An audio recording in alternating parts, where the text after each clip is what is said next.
we'll guide you through how to use CapCut on PC, making video editing a breeze. If you find this helpful, consider subscribing and liking the video.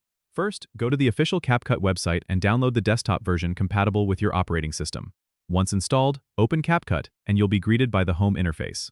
To start a new project, click on the Create New Project button. This will open up the editing workspace. You'll see your timeline at the bottom, the preview window on the right, and your media library on the left. To add media files, click on the Import button in the Media Library section, then select the files from your computer. Drag and drop them onto the timeline to begin editing. You can trim clips by dragging the edges of each on the timeline. To add effects, click on the Effects tab on the left and drag your desired effect onto the clip. You can adjust settings in the controls on the right. If you need to add text, click the Text tab, select a style, and drag it onto the timeline. Customize the text in the preview window.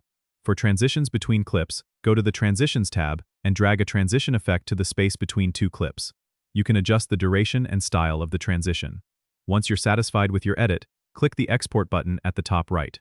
Choose your resolution, file format, and export the video to your desired location on your computer. Remember, practice makes perfect, so experiment with different features to enhance your videos even more. Don't forget to subscribe and comment if this helped you out.